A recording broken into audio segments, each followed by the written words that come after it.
The burning summer. Martha Caldwell's hands wouldn't stop shaking as she stared at the eviction notice nailed to her cabin door.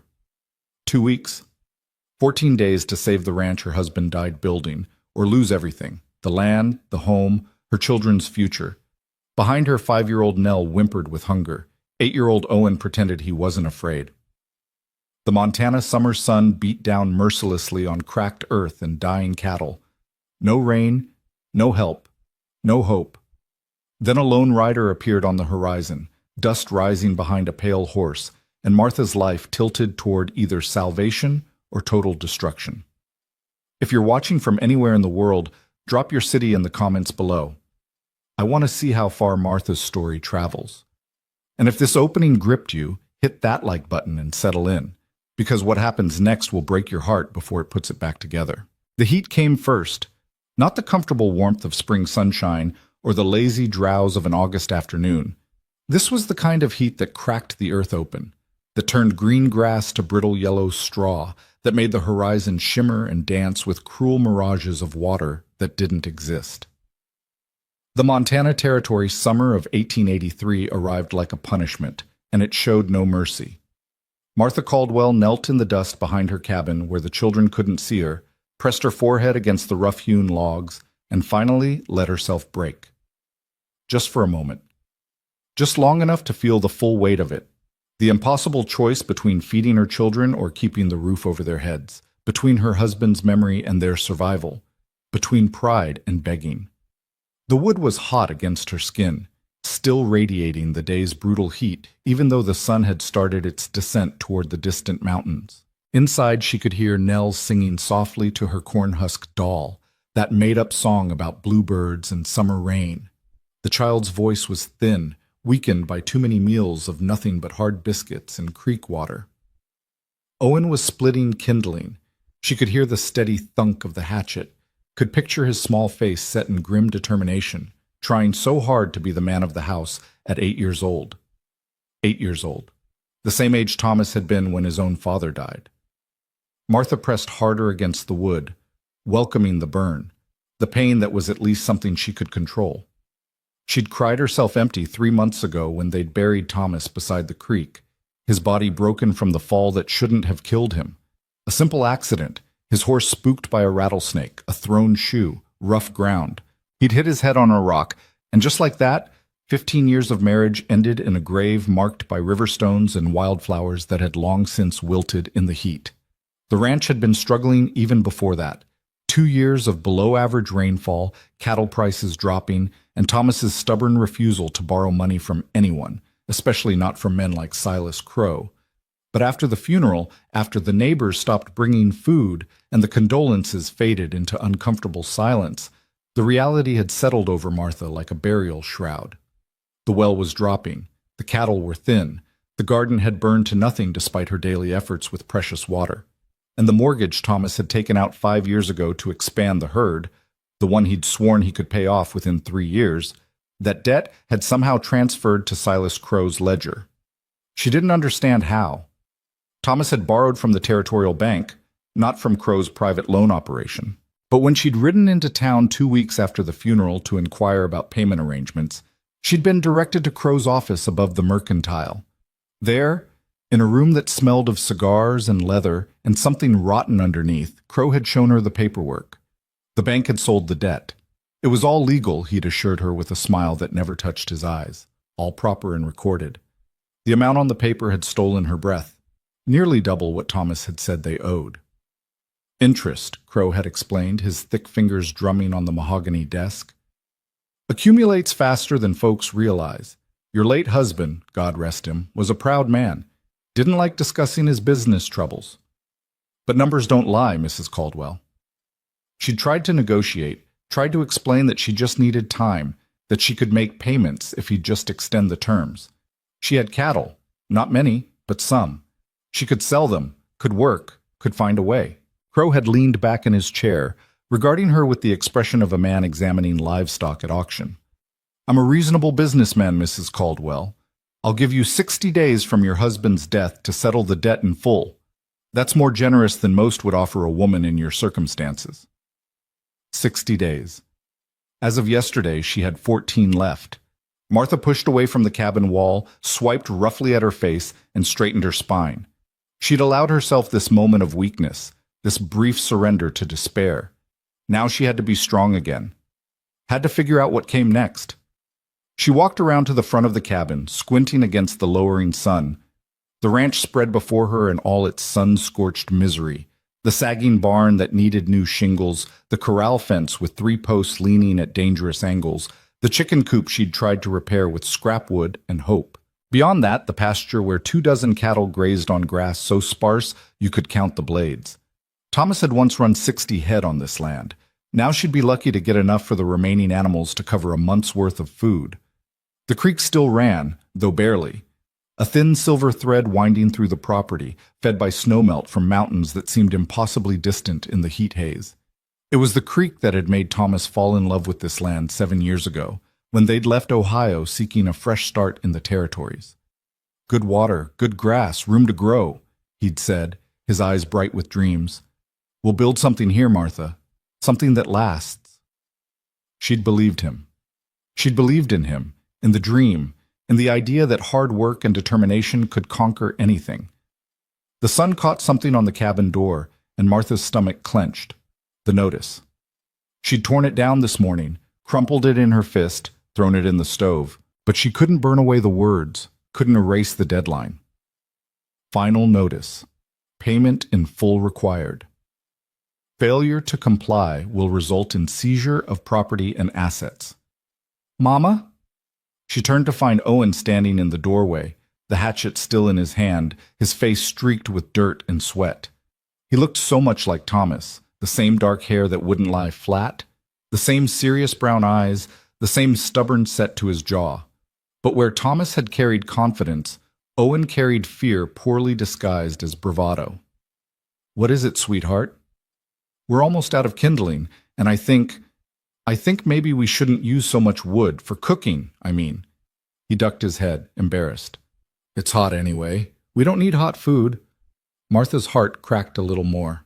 8 years old, and already trying to solve problems that should never touch a child.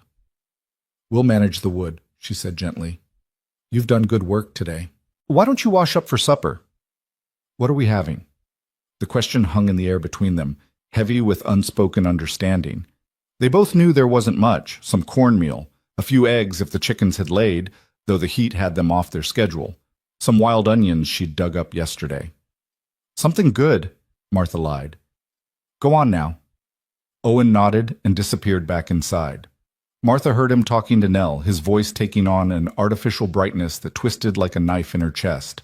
Her children were going hungry, going without, watching their world collapse, and she couldn't stop it. She walked toward the well, needing to check the water level, even though she already knew it would be lower than yesterday. The bucket came up half full, the water cloudy with sediment. She stood there holding the rope, staring down into the darkness below, and let herself imagine for just a moment what it would be like to give up, to walk away, to take the children and leave, find work in town, let Crow have the land and the debt and the memories. But where would they go? She had no family, no connections. Thomas had been an orphan, raised by an uncle who died before they married. Her own parents had disowned her when she'd chosen Thomas over the banker's son they'd selected for her. This ranch, this failing piece of Montana earth, was all they had. A sound drifted across the prairie, hoofbeats, distant but drawing closer. Martha's hand went instinctively to the rifle propped beside the well. Visitors were rare out here, and in her experience, people who came unannounced brought trouble. She waited, watching the horizon, as a single rider materialized from the heat shimmer. He rode a pale horse, dun-colored and trail-worn, moving at a steady walk that spoke of long miles covered. The man himself was dusty from hat to boots, his features obscured by the angle of the sun behind him. As he drew closer, Martha could make out more details. A lean build, broad shoulders, the kind of stillness in the saddle that came from years of riding. A bedroll tied behind the saddle, saddlebags that looked half empty, no visible weapons except for what might be hidden beneath his duster. The rider stopped about 30 yards out, far enough to show he understood property boundaries and caution. "Ma'am," his voice carried across the distance, low and rough with trail dust. Don't mean to intrude. Saw your place from the ridge, wondered if you might have work for a man willing to do it. Martha raised the rifle just enough for him to see it. We're not hiring. Didn't ask for wages. He shifted slightly in the saddle, and Martha tensed, but he was just adjusting his hat against the sun. Just work, food, and a place to sleep would be payment enough. I said we're not hiring. Behind her, the cabin door opened. She didn't have to look to know Owen had heard the stranger's voice, had grabbed his father's old rifle, was probably pointing it in the general direction of the rider. The weapon was too heavy for the boy, the barrel wavering despite his best efforts, but the stranger didn't need to know that. The rider seemed to notice Owen, and something shifted in his posture. Not fear, but a kind of careful respect. I can see you've got things handled here, he said. But I've got a good eye for what a place needs, and ma'am, no offense intended, but you've got about 3 days before that corral fence goes down completely. Then you'll be chasing cattle across the territory. And your barn roof, you get one good wind, you'll lose half those shingles. Martha's jaw tightened. I'm aware of my own property's condition. Didn't say you weren't. He paused, and Martha thought she could see something like understanding in his shadowed face. But awareness and hands to fix it are different things. I've got the hands. I'm good with wood, good with animals, know my way around a ranch. Could have those repairs done in a few days. All I'm asking for is meals and maybe a corner of that barn to sleep in. Why? The question came out sharper than she intended. Why would you work for nothing? The rider was quiet for a long moment. When he spoke again, his voice had dropped, become something more honest. Because I've been on the other side of it. The barely holding on side. The one more bad day from losing everything side. And back then, someone helped me when they didn't have to. I'm just passing that forward. Martha wanted to refuse, and every instinct screamed that letting a stranger onto her property, around her children, was dangerous. She knew nothing about this man, where he came from, what he was running from, what he might want beyond the work he offered. But she also knew he was right about the fence, right about the barn, right about her inability to fix everything that was breaking faster than she could patch it together. You got a name? She asked. Cole Ryder. I'm Martha Caldwell. That's my son Owen behind me and my daughter Nell inside. I won't have cursing around my children, I won't have drinking, and if I find you've touched anything that's not yours or acted in any way that makes me uncomfortable, you'll leave immediately. Understood? Yes, ma'am. Martha lowered the rifle slightly. Barn's through there. Find yourself a spot that's not full of hay or tools. Supper's in an hour. If you're still here then, you can eat with us. After that, we'll talk about what work needs doing. Cole Ryder touched the brim of his hat in acknowledgement and guided his horse toward the barn. Martha watched him go, her finger still resting near the rifle's trigger, her mind already questioning the decision. Owen came to stand beside her, his own rifle finally lowered. Mama, is that safe? Letting him stay? I don't know, baby. She put her arm around her son's thin shoulders. But safe's a luxury we might not be able to afford right now. They stood together, watching as Cole dismounted and began unsaddling his horse with the easy competence of a man who'd done it 10,000 times. The pale horse shook itself, dust rising in a cloud, and Martha thought she saw Cole run a gentle hand down its neck, speaking words too quiet to hear. Inside the cabin, Nell started singing again, that same made-up song about bluebirds. Martha closed her eyes and prayed she hadn't just invited disaster onto her failing ranch. But prayer felt thin these days, stretched too tight over too much need. The sun continued its descent, painting the sky in shades of orange and red that reminded Martha of fire. The heat refused to break, and somewhere in town, Silas Crow sat in his office above the mercantile, counting down the days until he could claim one more piece of Montana territory for his growing empire. Martha had 14 days left. She had 2 children, a dying ranch, and now a stranger in her barn who'd offered to work for nothing but food and shelter. It wasn't enough. It couldn't possibly be enough. But it was something, and these days something was all she had to hold on to. She turned toward the cabin, pulling Owen with her. Come on, let's see about supper. As they walked, she didn't look back at the barn. Didn't let herself wonder too hard about Cole Ryder or his reasons for stopping here. Wondering was another luxury she couldn't afford. But that night, after she'd served a meal of cornmeal mush and fried eggs that didn't go far enough between 4 people, after she'd watched Cole eat in careful silence at the far end of the table, after she'd put the children to bed and stood in the doorway of her cabin looking out at the darkening prairie. That night, Martha Caldwell allowed herself the smallest flicker of something that might have been hope. It died quickly, smothered by practicality and experience, but for a moment it had been there. And in the barn, Cole Ryder lay in the hayloft with his saddle for a pillow, staring up through the gaps in the roof where stars showed through, and wondered if he'd finally found the place where running could stop. The heat held through the night, thick and oppressive. Tomorrow would bring more sun, more thirst, more slow deterioration of everything Martha was fighting to keep. But tomorrow would also bring work, repairs, the sound of a hammer and the smell of fresh-cut wood. Tomorrow would bring the beginning of something neither of them could see yet, a collision course between a widow fighting for survival, a drifter seeking redemption, and a powerful man who'd built his empire on the suffering of others. The burning summer had only just begun. The first sound Martha heard the next morning was the rhythmic strike of hammer against nail, steady and sure as a heartbeat. She woke disoriented, momentarily forgetting why that sound felt wrong, then remembered. The stranger, Cole Ryder. She'd let him stay. Dawn light filtered through the cabin's single window, pale and already promising heat. Martha rose quickly, her body protesting the thin mattress and too many nights of restless sleep. Through the wavy glass, she could see Cole already at work on the corral fence, his shirt sleeves rolled up, his movements efficient and practiced. He'd started without asking, without waiting for direction or permission.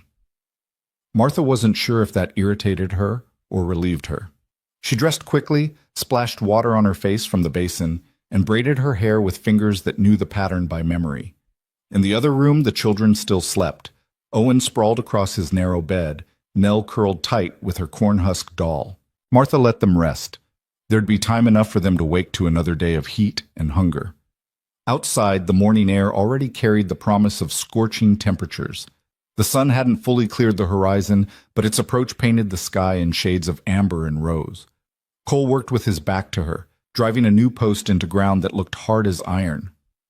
Where he'd gotten the post, Martha couldn't imagine, then saw he'd scavenged it from the collapsed section of fence on the property's north side, the part Thomas had always meant to repair but never found time for. "You're up early," she said. Cole turned, no surprise in his expression, as if he'd known she was there all along. "Old habit. Best work gets done before the heat sets in. I didn't say you could start on the fence." "You didn't say I couldn't." He set the hammer down, pulled a bandana from his pocket, and wiped his face. "Figured you'd rather wake up to work done than promises made." Martha couldn't argue with that logic, though something in her wanted to. She'd lived too long with Thomas's unfulfilled promises to trust words over action. "You have breakfast yet?" "No, ma'am. Didn't want to presume." "There's coffee if you want it. Not much else until later." Cole nodded and followed her into the cabin, moving carefully, like a man aware of his own size in small spaces. He took the same seat he'd occupied last night, at the far end of the rough-hewn table, leaving the positions closer to the bedroom door for the children when they woke. Martha poured coffee, made from grounds she'd already used twice, weak and bitter, and set the cup in front of him. He wrapped his hands around it but didn't drink right away, just let the heat seep into his palms. "How long you been on your own out here?" he asked. 3 months. My husband died in April." "I'm sorry." The words were simple, unadorned by platitudes or false comfort. Something in their plainness made them feel true. "The ranch was struggling before," Martha heard herself say, not sure why she was offering this information to a stranger. 2 dry years, cattle prices down. Thomas worked himself to exhaustion trying to keep us afloat. Then one day his horse threw him, and that was that. 3 seconds, and 15 years of marriage ended." Cole was quiet, his eyes on his coffee. "Grief's a hard trail to walk." "You speak from experience?" "Everyone does, eventually." He finally took a sip, didn't flinch at the bitter weakness of it. "This ranch means something to you beyond the land?"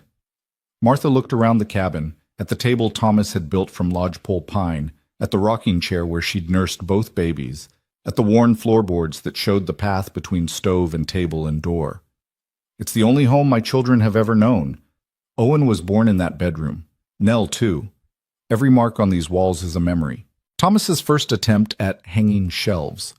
The height marks where I measured the children every birthday. The spot where Nell practiced writing her letters and gouged the wood with the pencil. So you'll fight to keep it? It wasn't a question, but Martha answered anyway. Until there's nothing left to fight with. The bedroom door opened and Owen emerged, his hair sticking up in directions gravity shouldn't allow. He stopped when he saw Cole at the table, his hand moving instinctively toward where the rifle leaned against the wall. "It's all right," Martha said. "Mr. Ryder's already been working on the fence. Come have some coffee." Owen approached warily, taking his usual seat but keeping his eyes on Cole. "I can help with the fence." "I'm sure you can," Cole said. "But I've got it handled for now. You got other chores need doing?" "I split kindling and fetch water and feed the chickens." "That's good work. Important work. Ranch won't run without it." Something in Owen's posture relaxed slightly at being taken seriously. He poured himself half a cup of coffee. Martha allowed it because he cut it with water and she'd already fought too many battles over small dignities, and drank it in silence. Nell appeared next, her nightdress wrinkled, her corn-husk doll clutched in one fist. She stopped in the doorway staring at Cole with the unfiltered curiosity of a 5-year-old. "Who's that?" "This is Mr. Ryder," Martha said. "He's going to be helping around the ranch for a few days." "Why?" "Because there's work that needs doing." "Oh." Nell climbed into her chair, set her doll carefully on the table. "Are you going to stay forever?" Cole's mouth twitched, not quite a smile. "Just a few days, little miss."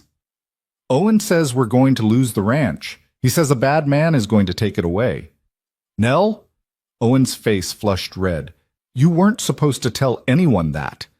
"But it's true, isn't it? That's what you said." "You said—" "That's enough." Martha's voice came out sharper than she intended.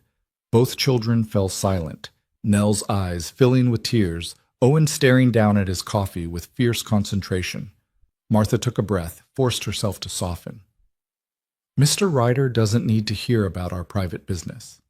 But Cole's expression had changed, something hardening around his eyes. "This bad man got a name?" Martha hesitated, then decided there was no point in hiding what would become common knowledge soon enough. "Silas Crow. He holds the mortgage on this place, says we owe more than we can pay, and he's given me 14 days, 13 now to settle the debt, or he takes everything." "Crow." Cole said the name like he was tasting something rotten. "Big man? Thick through the middle, wears a gold watch chain, office above the mercantile." "You know him?" "Knew of him. Crow's got a reputation in the territories. Loans money at rates that sound reasonable until you read the fine print. Then the interest compounds, payments get credited wrong, and suddenly folks owe double what they borrowed. By the time they realize what's happened, he owns their land." Cole's jaw tightened. "He's run this game in 4 towns I know of. Always stays just legal enough that the law can't touch him." Martha's stomach turned cold. "Thomas borrowed from the territorial bank, not from Crow." "Banks sell debt all the time, especially when someone like Crow makes them an offer. He probably bought your husband's loan for cents on the dollar, then recalculated everything under his own terms. But that's legal, barely, but legal." Cole drained his coffee, set the cup down with controlled precision. "How much does he say you owe?" Martha named the figure. Cole's expression darkened further. "And how much did your husband actually borrow?" She told him. The number was nearly half what Crow claimed. "There it is," Cole said quietly. "The game.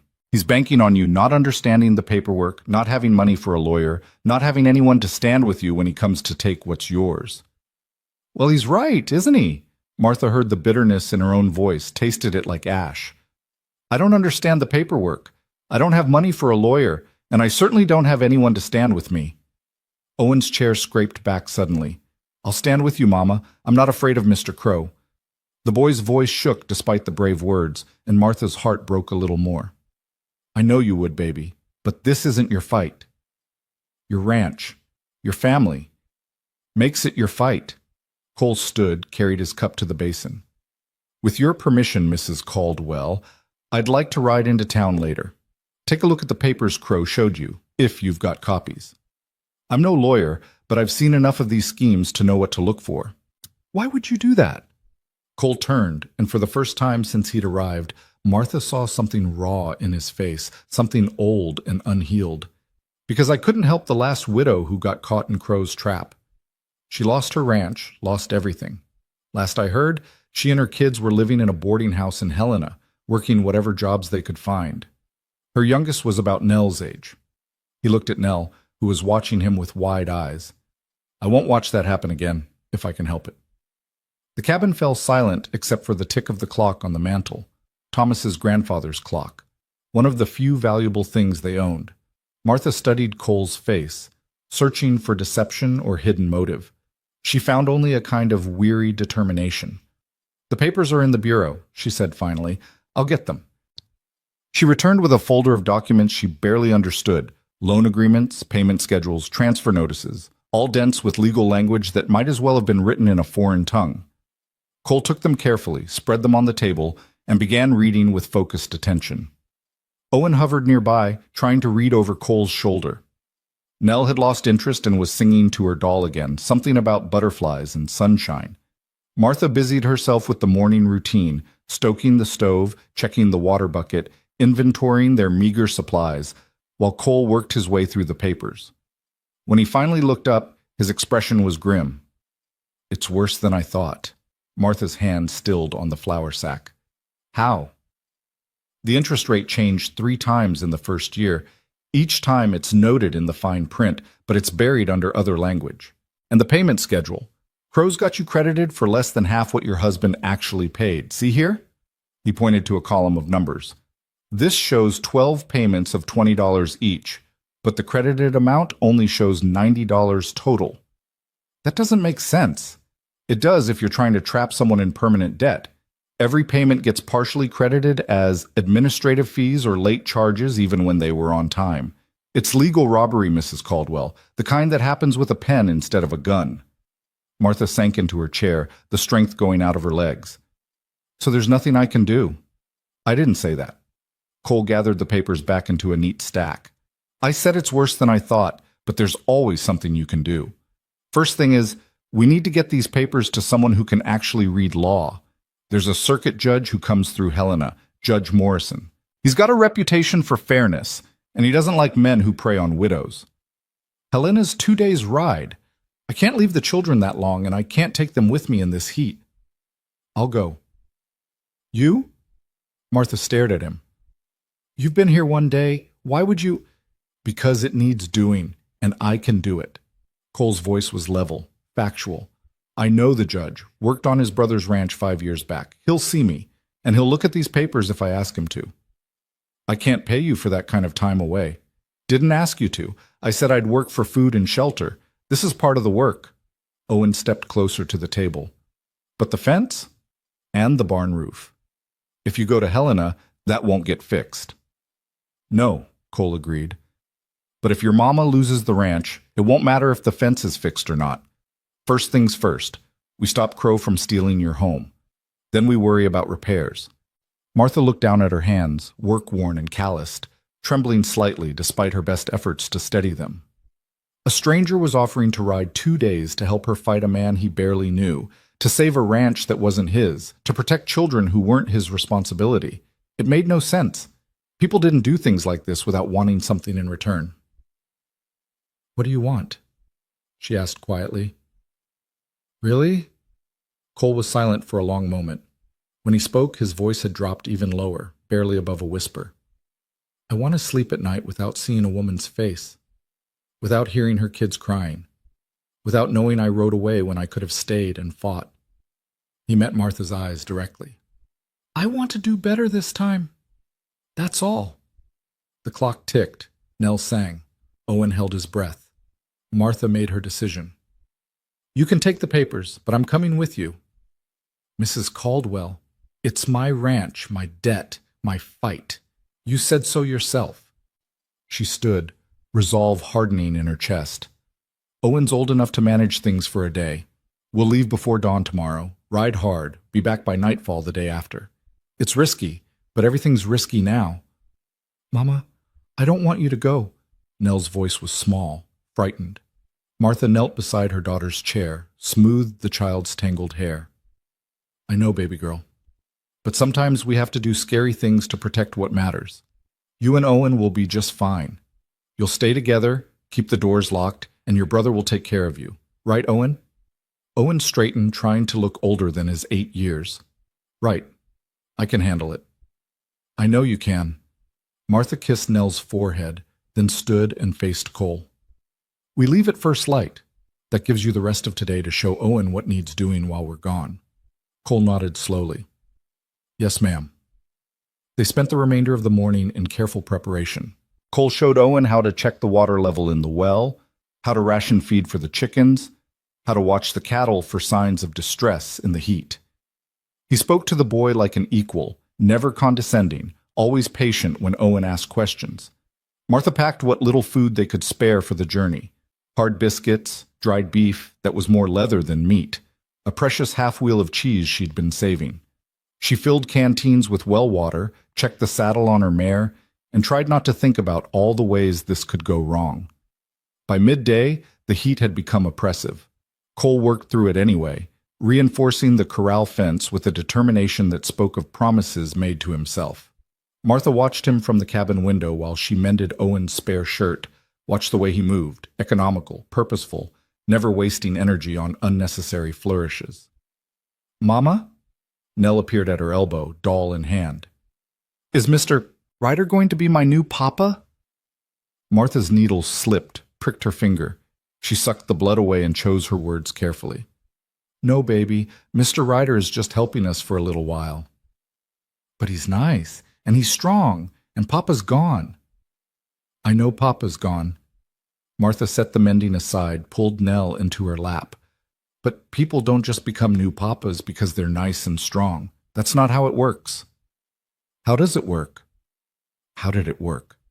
Martha had no answer that a 5-year-old would understand, no way to explain that she'd already had her great love, that Thomas had been her beginning and middle and what she'd assumed would be her end. No way to express that the hollow space where her heart used to be felt too damaged to ever hold anything again. Sometimes, she said slowly, people come into our lives just when we need them. They help us, and then they move on. That doesn't make them family. That makes them... She paused, searching. Guardian angels, maybe. Angels have wings. Not always. Sometimes they just have strong backs and calloused hands and arrive at exactly the right moment. Nell considered this, her small face serious. I think Mr. Ryder is sad. Why do you think that? His eyes. They look like Owen's eyes after Papa died, like there's crying inside but it can't get out. Children saw too much sometimes. Martha hugged her daughter close, breathing in the scent of her hair, dust and heat, and something indefinably sweet. Maybe he is sad. Lots of people are. Are you sad, Mama? Every day, baby girl, every single day. Me too. They sat together in the hot cabin, holding each other, while outside Cole hammered another nail into fence wood that might not even be theirs in 13 days. That evening, Martha prepared their best meal in weeks, fried salt pork, beans, fresh biscuits made with the last of the good flour. It felt like a sending-off feast, a warrior's meal before battle. They ate at the table together, all 4 of them, and for a brief moment it almost felt normal, almost felt like a family. After supper, Cole excused himself to the barn. Owen followed him out, ostensibly to help settle the horses, but really, Martha suspected, to ask the questions boys asked men when women weren't around. She let him go. Let him have that masculine space, that seeking of guidance from someone who wasn't afraid of what tomorrow would bring. She and Nell washed the dishes in comfortable silence. Then Martha read from the worn Bible that had been her grandmother's. Not because she felt particularly faithful these days, but because the ritual soothed Nell, gave structure to the formless fear that surrounded them. When the children were finally asleep, Martha stepped outside into the cooling darkness. The stars were brilliant overhead, undimmed by any competing light. She could see the barn, lamplight showing through cracks in the walls where Cole presumably prepared for the journey. She should sleep, should rest for the hard ride tomorrow. Instead, she walked to the barn, drawn by impulse she didn't examine too closely. Cole was checking his saddle, running his hands over leather, testing straps and buckles. He looked up when her shadow fell across the lamplight. Couldn't sleep? He asked. Didn't try yet. Martha leaned against a support post, arms crossed. I wanted to say thank you for this, for caring when you don't have to. Everyone has to care sometime, otherwise what's the point? Most people don't see it that way. Most people are wrong. Cole returned his attention to the saddle. Your boy asked me something earlier, thought you should know. What? Asked if I was going to stay. After we deal with Crow, after the ranch is safe, asked if I'd stay and help run it. Martha's breath caught.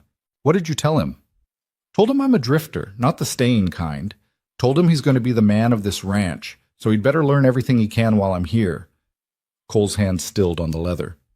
But truth is, I don't know what I told him. Don't know if I'm the staying kind or not. Never tried. Why not? Because every place I've stayed, I've lost. Every person I've cared about, I've buried.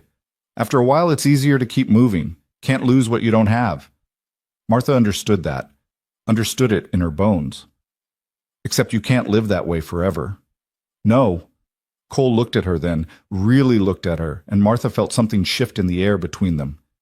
No, you can't. Eventually, you have to stop running. Have to plant feet somewhere and say, this is it. This is where I make my stand. Is this that place for you? I don't know yet. Ask me again when we get back from Helena. Martha nodded, suddenly aware of how close they were standing, how the lamplight made shadows dance across his face, how the night sounds seemed very loud and very distant all at once. I should go, she said. Early start tomorrow. Yes, ma'am. But neither of them moved, not for a handful of heartbeats that stretched like hours. Then Martha turned and walked back to the cabin, her pulse hammering in a way that had nothing to do with fear and everything to do with the realization that the hollow space in her chest had just flickered with something that felt dangerously like hope. She didn't look back. In the barn, Cole stood in the lamplight and watched her go, and wondered what the hell he'd gotten himself into this time. The night deepened. The heat finally broke just enough to breathe, and tomorrow the real fight would begin. They rode out before the sun touched the horizon, when the world existed in that gray space between night and morning. Martha had kissed her sleeping children, left detailed instructions with Owen that the boy had repeated back to her 3 times, and checked the rifle's placement by the door twice before finally forcing herself to leave. The hardest part had been Nell's small voice, half asleep, asking when Mama would be home. Soon, baby girl, soon. The trail to Helena cut through territory that had once seemed beautiful to Martha, rolling grassland dotted with sage, distant mountains purple against the sky, creeks that sang over smooth stones. Now it all looked different through the lens of desperation. The grass was sparse and brittle. The creeks ran shallow. Even the mountains seemed to judge her, standing eternal and indifferent to the struggles of one widow trying to save a failing ranch. Cole rode slightly ahead, his pale horse setting an efficient pace that 8 miles without exhausting the animals. He'd been quiet since they left, speaking only to point out a good place to water the horses or to suggest they walk for a stretch to spare the mounts. Martha appreciated the silence. Her mind was too full of worry and what-ifs to manage conversation. They'd been riding perhaps 2 hours when Cole finally spoke. You ever been to Helena before? Once. When Thomas and I first came to Montana, we spent 3 days there getting supplies before heading out to claim the land. The memory felt like something from another lifetime. It seemed like the biggest town I'd ever seen. All those buildings, all those people. It's grown since then. Silver Strikes brought in thousands. Most of them are gone now that the easy money's played out, but enough stayed to make it a real city. Cole shifted in his saddle, easing his back. Judge Morrison keeps an office on Main Street. We'll find him there, assuming he's not out on circuit. And if he is out on circuit, then we wait, or we track him down. Whatever it takes. The sun climbed higher, and with it came the heat. By mid-morning, both horses were dark with sweat, and Martha's canteen was half empty. They stopped at a creek to rest and water the animals, and Martha found a spot in the shade of a cottonwood while Cole tended to the horses with the same careful attention he gave everything. You're good with animals, she observed. Learned early. My father bred horses back in Missouri. Before... He stopped, jaw tightening. Before things went bad. Martha waited, recognizing the shape of old pain when she saw it. Cole was quiet for a long moment, his hand running along his horse's neck in steady strokes. I was 16 when they came. Men like Crow, though they had a different name, said my father owed money he didn't have, showed papers that didn't match what he'd borrowed. By the time we figured out the game, it was too late. They took the farm, the horses, everything. My mother died that winter, just gave up, I think, and my father followed her 6 months later. Drank himself to death in a boarding house that smelled like piss and failure. Colt, I'm so sorry. Don't be. It was 20 years ago. I've made my peace with it. But his hands were tight on the reins, and Martha knew he was lying. You didn't make peace with that kind of loss. You just learned to carry it. They mounted again and continued riding. The trail wound through increasingly rough country, past abandoned homesteads where hope had died before the dreams could take root. Martha saw them, the collapsed roofs, the empty corrals, the wells that had run dry. Each one was a story of failure, a family's broken promise to themselves. How many, do you think? She asked quietly. How many families has Crow destroyed? In this territory? Dozens at least. Across all the places he's operated? Could be hundreds. Cole's voice was flat, factual. Men like him, they don't just take land. They take futures. Take the belief that hard work means something, that the law protects the decent. They poison everything they touch. Then why does no one stop him? Because he's careful, stays just inside the law, or close enough that proving otherwise takes more money than most folks have. And because he targets people who can't fight back, widows, immigrants who don't speak English well, farmers who trust a handshake more than paperwork.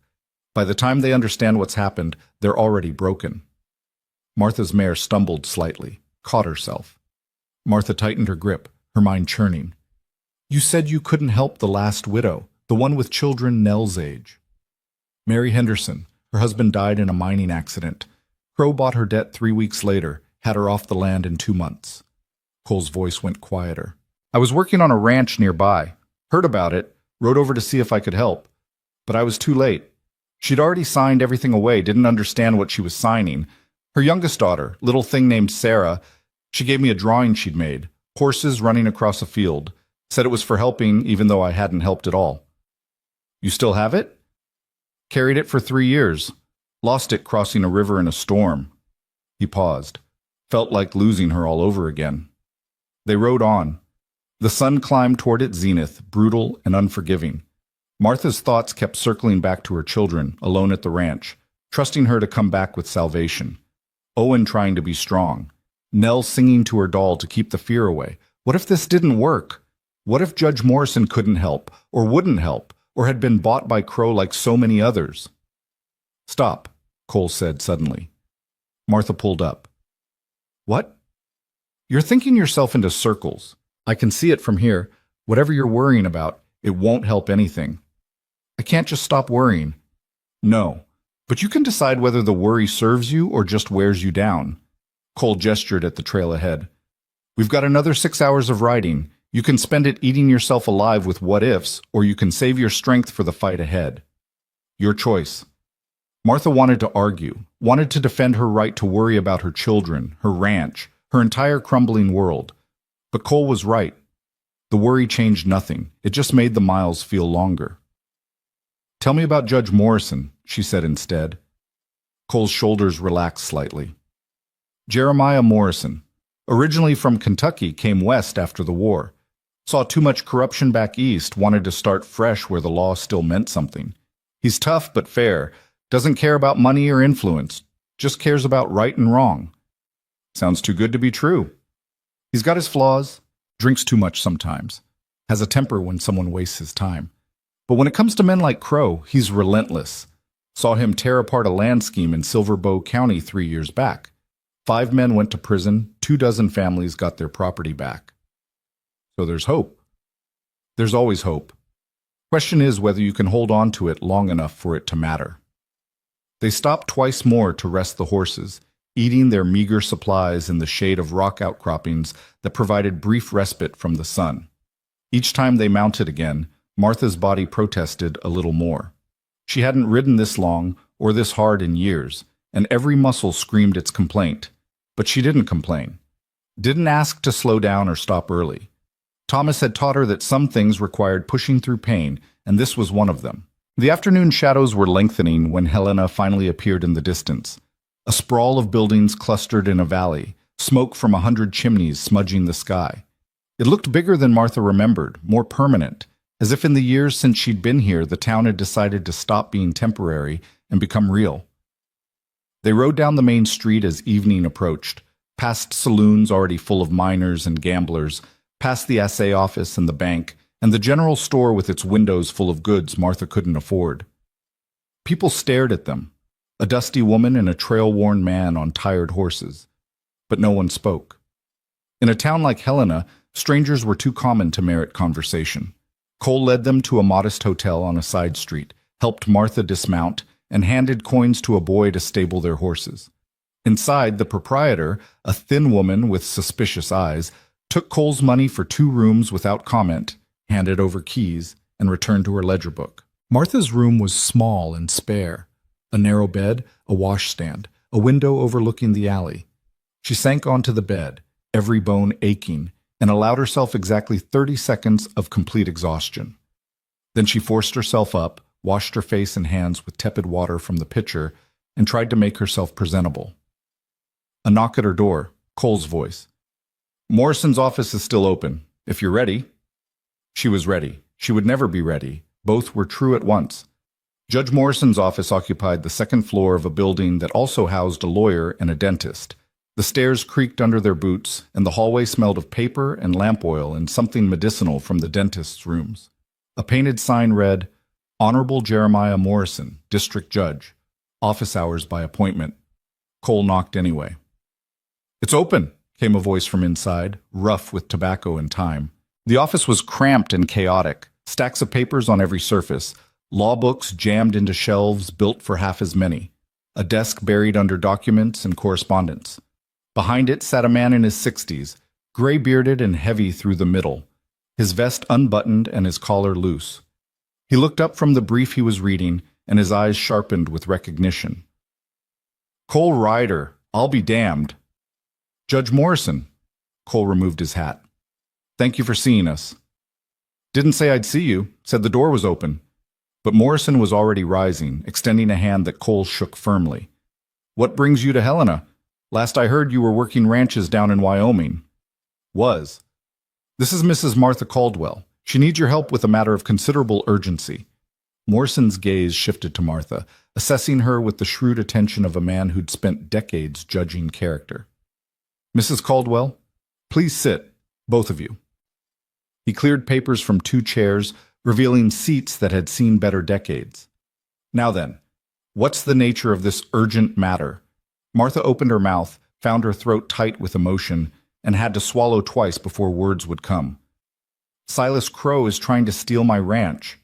Morrison's expression darkened immediately. "Crow. Should have guessed. Go on." She told him everything. Thomas's death, the mortgage that had somehow transferred to Crow's ownership, the debt that had doubled through invisible interest and phantom fees, the 13 days she had left before losing everything. Cole added details, pointed out specific problems in the paperwork they'd brought, explained the pattern he'd seen in Crow's other schemes. Morrison listened without interrupting, his fingers steepled under his chin, his eyes never leaving Martha's face. When she finished, silence filled the office like water rising. Finally, the judge spoke. "I've been trying to nail Crow for 5 years. He's slippery as a greased pig and twice as smart. Every time I think I've got him, he produces some document that just barely keeps him legal." He reached for the papers Cole offered. "But this, if what you're telling me is true, this might be different." "How?" Martha asked. "Because you're here. Most of Crow's victims, by the time they realize they've been cheated, they're too broken or too scared to fight. They sign away their rights and disappear." Morrison began reading the documents, his frown deepening with each page. "But you came to Helena. You brought these papers, and you brought Cole Ryder, who I know wouldn't waste my time with a weak case." "Is it a weak case?" Morrison was quiet for several minutes, reading with the careful attention of a man who knew how to spot lies hidden in legal language. Finally, he set the papers down and looked at Martha with something that might have been respect. It's not weak. It's actually quite strong. Crow got greedy this time. See these interest rate changes? They violate Montana territorial lending statutes passed 2 years ago, and these administrative fees, they exceed the legal maximum by almost double. He's been getting away with this because no one knew to look for these specific violations. Morrison leaned back in his chair, which protested with a groan. The question is, what do you want me to do about it? Stop him, Martha said simply. Stop him from taking my home. I can do better than that. I can take him down entirely, if you're willing to help. Martha exchanged a glance with Cole, who gave her a slight nod. What do you need? I need you to go to Crow's office tomorrow. Tell him you want to negotiate, that you might be able to pay something toward the debt. Get him talking. Get him to show you his ledger, explain his calculations. And while you're doing that, Morrison smiled, and it was not a kind expression. I'll have men watching and listening. Crow's arrogant. He likes to gloat. If we can get him to admit even part of his scheme in front of witnesses, I can arrest him on the spot. You want to use her as bait, Cole said, his voice tight. I want to give Mrs. Caldwell her ranch back and put a criminal in prison. Yes, there's risk, but there's risk in doing nothing too. Martha's heart hammered against her ribs. The thought of facing Crow alone, of deliberately walking into his office and pretending to negotiate while trying to trap him, it terrified her. But the alternative was worse. The alternative was going home empty-handed, watching the days count down, explaining to her children that she'd been too afraid to fight. I'll do it, she said. Martha, Cole started. I'll do it, she repeated, stronger this time. When and where? Morrison pulled out a pocket watch, checked the time. Tomorrow morning, 10 o'clock. His office above the Mercantile on Wallace Street. I'll have Deputy Marshal's position nearby, close enough to intervene if things go wrong. You go in, you talk to him, you get him talking about the debt. If he admits to anything illegal, we move in. If he doesn't, well, we'll have tried. And what happens to my ranch in the meantime? I've got less than 2 weeks left. I'll file an emergency injunction tonight. It'll freeze any action on the property until this matter is resolved. Crow won't be able to touch your land while there's an active investigation. Morrison started gathering papers, his movements suddenly energized. This is good, Mrs. Caldwell. This is the break I've been waiting for. They left the office as full darkness settled over Helena. The streets had come alive with evening activity, music spilling from saloons, laughter, and cursing in equal measure, the rattle of wagons and the clop of hooves on packed dirt. Martha walked beside Cole in silence, her mind spinning with what she'd just agreed to. You don't have to do this, Cole said when they reached the hotel. Morrison's plan is solid, but it puts you in danger. Everything puts me in danger right now. At least this way I'm fighting back instead of just enduring. They stopped at the base of the stairs leading to the rooms. The hotel's common room buzzed with conversation, but here in the stairwell, it was almost quiet. Your husband, Cole said carefully. He would have been proud of you, the way you're fighting for what's his, what's yours. Thomas never would have gotten us into this position in the first place. He was too careful, too smart. The words came out bitter, and Martha immediately regretted them. I'm sorry. That's not fair to his memory. Grief isn't fair, neither is survival. Cole leaned against the wall, his face half in shadow. You're doing the best you can with what you were given. That's all anyone can do. Martha looked up at him. This stranger who'd ridden into her life less than 3 days ago and was now standing with her in a Helena hotel, preparing to help her face down the man who wanted to destroy her. Why are you really doing this, Cole? The truth this time. I told you the truth. I want to do better than I did before. That's part of it, but not all. He was quiet for a long moment, his eyes distant. My father used to say that a man's life is measured by the moments he chooses to stand rather than walk away. He said most of those moments are small, helping a neighbor fix a fence, speaking up when someone's being cheated, staying when leaving would be easier. But they add up.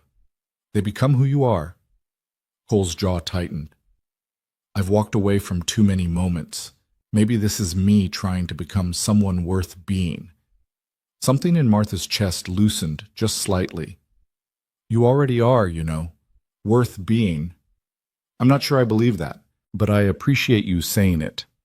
They stood there in the stairwell, the noise of the hotel washing around them like a river around stones, and Martha realized with sudden clarity that she trusted this man. Trusted him in a way she hadn't trusted anyone since Thomas died. Maybe not even Thomas, toward the end, when he'd hidden the depth of their financial trouble to spare her worry. "Thank you," she said quietly, "for all of it. The fence, the papers, bringing me here. I couldn't have done any of this alone. You would have found a way. You're stronger than you think." "I don't feel strong." "The strongest people never do." Cole straightened, settling his hat back on his head. "Get some rest. Tomorrow's going to be harder than the ride here." Martha nodded and climbed the stairs to her room. Inside, she undressed to her shift, lay down on the narrow bed and tried to sleep. But her mind kept circling back to tomorrow, to Crow's office, to all the ways this could go wrong. Somewhere in the building, a woman laughed. Somewhere closer, someone coughed. The sounds of human life, chaotic and messy and somehow comforting. Martha closed her eyes and thought of her children, alone at the ranch. Owen keeping watch with his father's rifle. Nell singing to her doll to keep the darkness at bay. She would do this, would walk into Crow's office and face him with whatever courage she could summon. Would get him talking, get him to reveal himself. Would fight for her home and her children's future with everything she had. And if it went wrong, if Crow saw through the trap, if the deputies weren't fast enough, well, at least she would have fought. At least she wouldn't have gone gentle into the theft of everything she loved. Sleep came eventually, thin and troubled, full of dreams about burning ranches and children crying, and a man with cold eyes counting money while families starved. Martha woke before dawn, her body aching from the previous day's ride and the unfamiliar bed. She dressed in her best dress, the dark blue one she'd worn to Thomas's funeral, now faded and tight in places where grief had changed her shape. She pinned up her hair with shaking hands, trying 3 times before getting it right.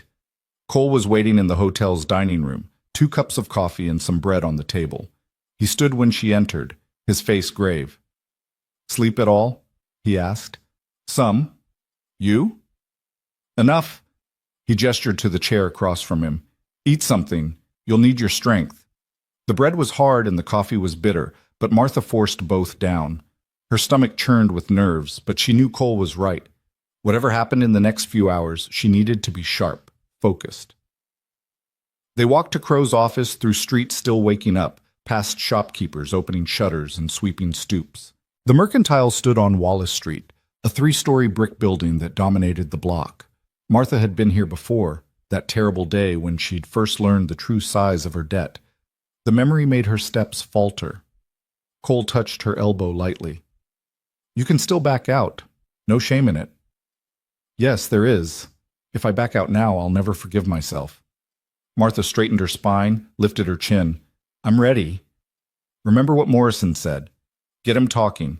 Don't push too hard, just let him enjoy explaining how clever he is. Men like Crow, they can't resist showing off." Martha nodded. Around them she could see men who might be deputy marshals, a fellow reading a newspaper near the barber shop, another examining a wagon wheel across the street, a third sweeping the walk in front of the assay office. Morrison had positioned them well, close enough to help, far enough to stay hidden. The stairs to Crow's office felt steeper than she remembered. Each step required conscious effort, conscious courage. At the top, a door with frosted glass and gold lettering, Silas Crow, Private Lending and Land Acquisitions. Martha knocked. "Enter," came Crow's voice, smooth and prosperous. She opened the door and stepped into the office that smelled of cigars and leather and ambition. Silas Crow sat behind his mahogany desk, gold watch chain gleaming across his substantial middle, a smile on his fleshy face that didn't reach his eyes. "Mrs. Caldwell. What an unexpected pleasure." He gestured to a chair. "Please, sit. To what do I owe this visit?"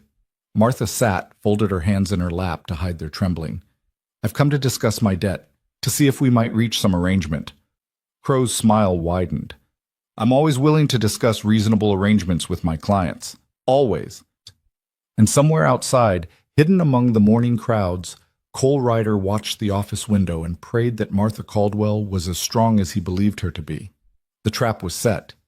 Now they would see if it held. Crow gestured expansively at the ledger open on his desk, the pages filled with numbers that had destroyed Martha's peace for months. You see, Mrs. Caldwell, the beauty of proper accounting is that everything becomes crystal clear. No ambiguity, no confusion, just simple mathematics. Martha forced herself to lean forward, to study the ledger as if she understood half of what she was seeing. I'm trying to understand how the amount grew so much. My husband said he borrowed $800. Your late husband, bless him, borrowed $800 initially, yes, but he failed to grasp the compounding nature of interest, particularly when payments are missed or incomplete. Crow's thick finger traced down a column of figures. See here? July of last year, payment was 10 days late. That triggered a penalty rate increase from 8% to 12%. Then in September, another late payment. Rate went to 15%. But Thomas was never late with payments. He kept meticulous records. Did he? Crow's smile never wavered. Because my records show something quite different, and my records, Mrs. Caldwell, are legally binding. They've been notarized, filed with the territorial office, backed by witnesses. Martha's hands clenched in her lap. Witnesses who work for you. Witnesses who are upstanding members of this community. Crow leaned back in his chair, his voice taking on a paternal tone that made Martha's skin crawl. I understand this is difficult to accept. Grief clouds judgment, but the numbers don't lie, my dear. Your husband was in over his head long before his unfortunate accident. If anything, I showed remarkable patience in waiting 3 months after his death to pursue collection. How generous of you. The sarcasm slipped out before Martha could stop it.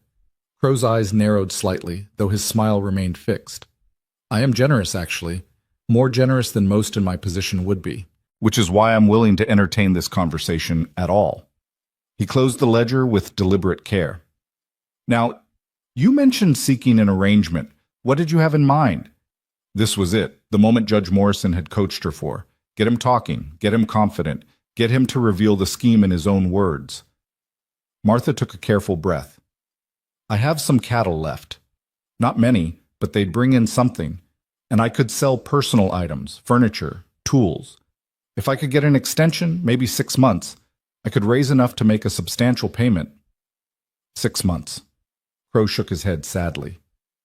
Mrs. Caldwell, in 6 months, the interest alone will add another $200 to your debt. You'd be running backwards, getting deeper rather than climbing out. Then what do you suggest? Well, there is one option.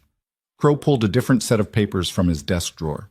You could sign over the property to me now, settle the debt entirely, and I would allow you and your children to remain on the land as tenants.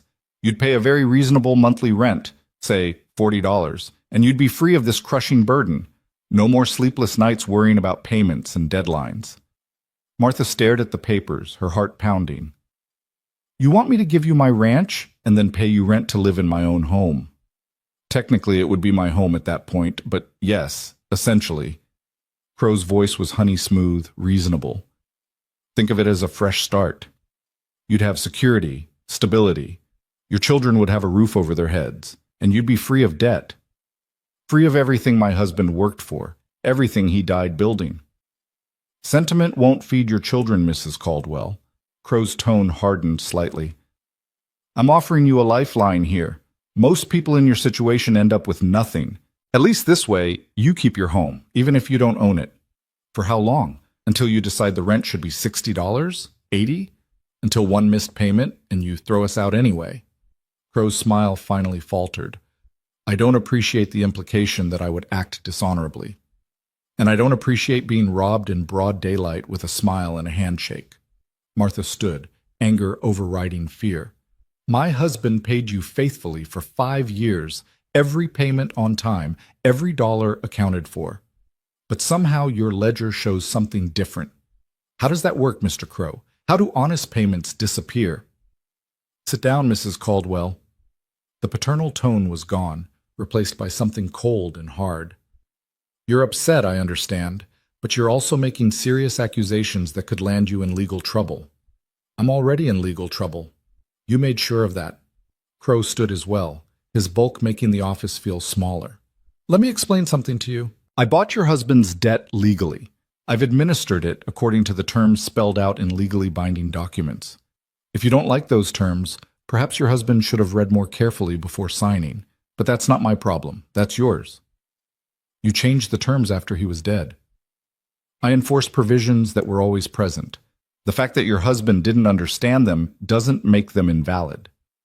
Crow moved around the desk, and Martha instinctively stepped back. Now, I've been patient with you. I've offered you a reasonable solution. But my patience has limits, Mrs. Caldwell. You have 12 days left. Either you pay the full amount, which we both know you can't, or you sign those papers and accept my generous offer to let you stay as a tenant. Those are your only options. There's always another option, such as, I could fight you. I could take this to a judge, show him your ledger, let him decide if all these convenient fees and rate changes are legal. Crow laughed, a sound like stones grinding together. Please do. I have the best lawyers in the territory on retainer. I have witnesses who will swear to every transaction. I have documents that will stand up to any scrutiny. What do you have? A dead husband's word and your own confusion about basic financial instruments? I have the truth. The truth. Crow's expression turned pitying. Mrs. Caldwell, truth is what can be proven in court. And in court, I will bury you. I will take your ranch, your cattle, your furniture, every stick of wood your children have ever called home. And when I'm done, you'll be lucky if I don't sue you for defamation on top of everything else. Martha's vision blurred with rage and tears she refused to shed. You're destroying families. How many others? How many people have you cheated? I don't cheat. I provide a service, capital for those who need it. If they can't meet their obligations, that's a failure of character, not of my methods. Crow returned to his desk, sat down heavily.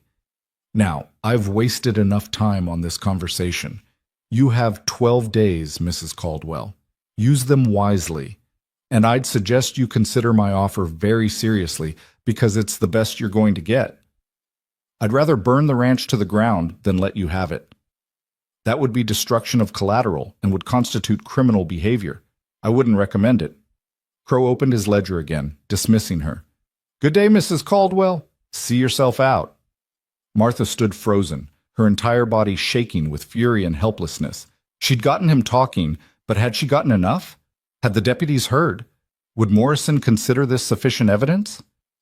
The office door opened behind her. Martha spun, expecting to see deputy marshals, expecting salvation. Instead, 3 men entered, rough-looking characters in dusty trail clothes, gun belts worn low and easy. The kind of men who got paid for violence, not conversation. Mr. Crow, the first one said, touching his hat brim. Thought we heard raised voices. Nothing I can't handle, Dixon. Mrs. Caldwell was just leaving. Dixon stepped aside, but not far, just enough to make it clear that Martha's exit would be observed, controlled. She met his eyes and saw nothing, no sympathy, no interest, just the blank gaze of a man who did what he was paid to do without thought or conscience. Martha walked toward the door, each step requiring will. But as she passed Dixon, she turned back to face Crow one last time. You won't get away with this. Crow didn't look up from his ledger. I already have, dozens of times. You're not special, Mrs. Caldwell. You're just another debt I'll collect. Martha left, forcing herself not to run, not to show how desperately she wanted to be out of that room, away from Crow's casual cruelty and the hired guns who enforced it. The stairs seemed endless. Her legs shook with each step. Outside, the morning sun felt too bright after the dimness of Crow's office. Martha stood on the boardwalk, gulping air, trying to steady herself. Cole appeared at her elbow. You all right? Did Morrison's men hear? Was it enough? I don't know. I couldn't get close enough.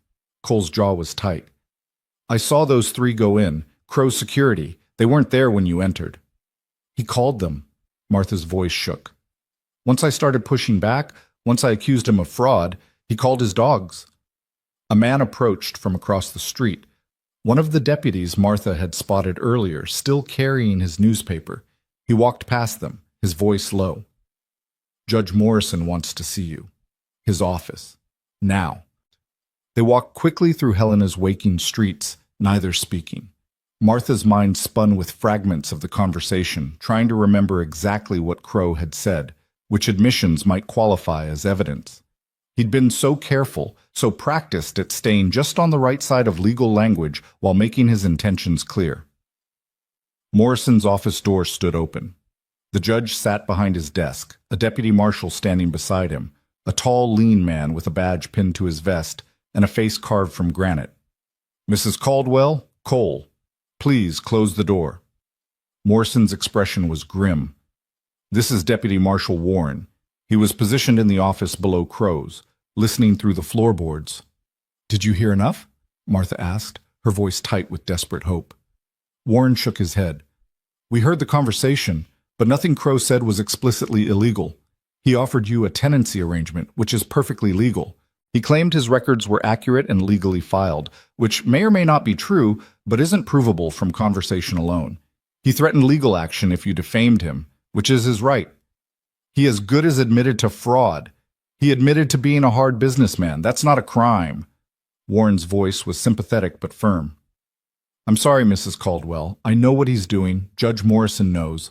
But knowing and proving in court are different things." Martha sank into a chair, the last of her hope draining away. "So that's it.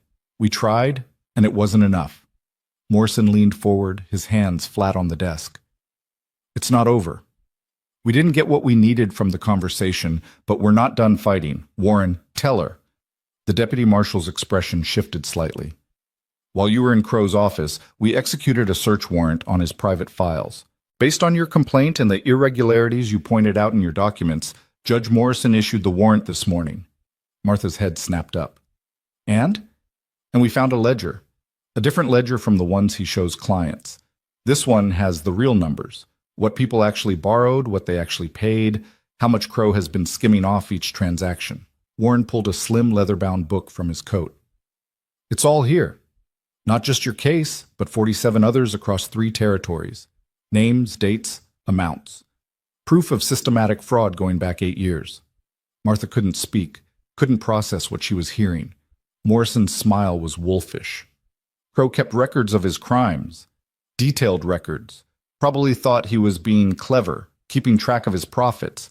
Instead, he documented his own destruction. "So you can arrest him?" Cole asked. "We can do better than that. We can shut down his entire operation, return property to the families he stole from, and make sure he spends the next decade in territorial prison." Morrison stood, walked to the window overlooking Main Street. "But there's a complication." Of course there was. Martha braced herself. "Crow's not in his office anymore," Warren said. "When we entered with the warrant, he saw us coming, slipped out the back with those 3 men you saw. By the time we secured the ledger and went after him, he'd disappeared. He's running, probably, or preparing to destroy evidence we haven't found yet. Either way, he knows we're coming for him now."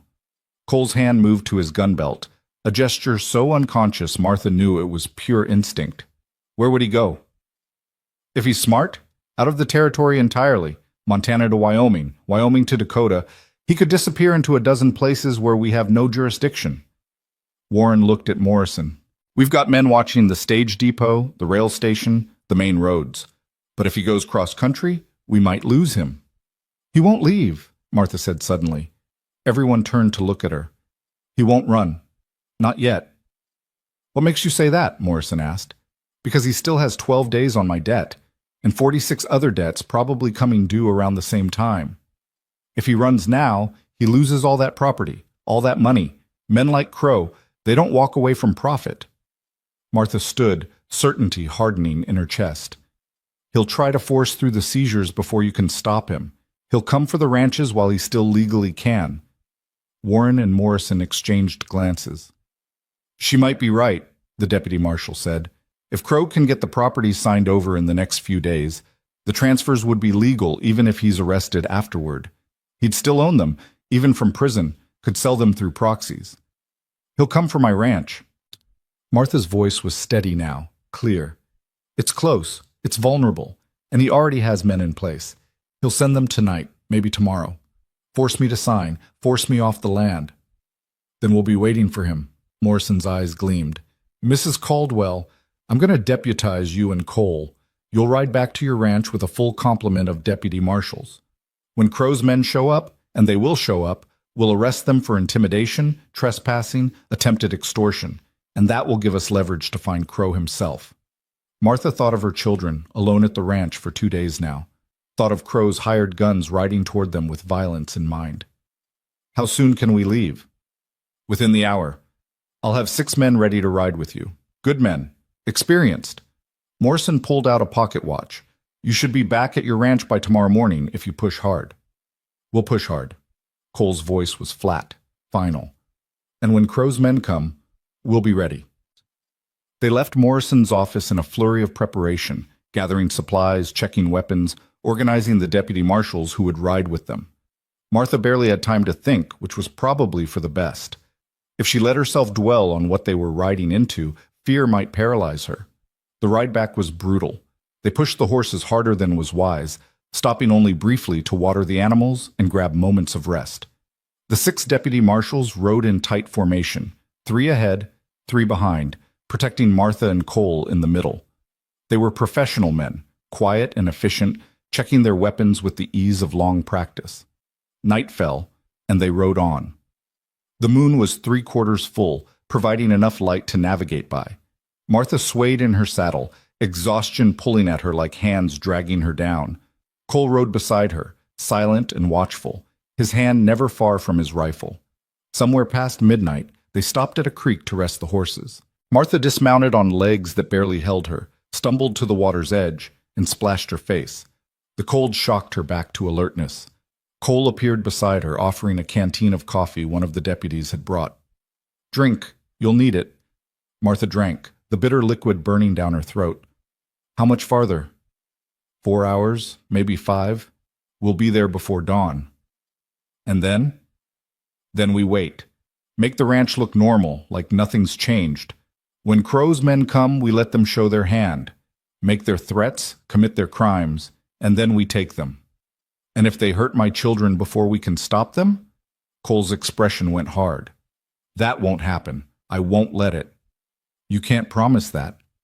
No, but I can promise I'll die trying to keep them safe. That good enough? Martha looked at him, this drifter who'd stumbled into her life at the exact moment she needed him most, who'd stood with her through every impossible step of this fight. Why are you doing this, really? I know what you said about redemption and doing better, but Cole, you could die tomorrow. For a ranch that's not yours and children you barely know. Why? Cole was quiet for a long time, staring out at the dark prairie. I told you about my father, about how we lost everything. What I didn't tell you was that I was there when he died. I was 22, working in a Silver City saloon, and someone came to tell me my father was drinking himself to death in a room upstairs. I went up there, found him on a bed that stank of whiskey and shame. And you know what he said to me, his last words? Martha waited. He said, I should have fought, should have stood up to them, but I was afraid, and fear made me weak, and weakness made me nothing. Cole's voice cracked slightly. Then he closed his eyes and died, just stopped breathing, like living required more effort than he had left. Cole, I've spent 20 years trying to figure out what those words meant, trying to understand if he was right, if fear and weakness really did make him nothing, and I think... He paused, swallowed hard.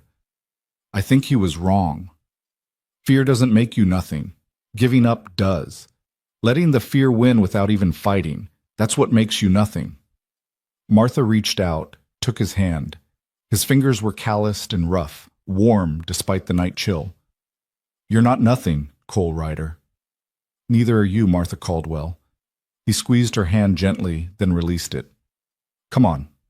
We've got miles to cover before sunrise. They rode on through the darkness, through country that looked different under the moon, strange and wild and unforgiving. Martha thought about Thomas, about the dreams they'd had for this land.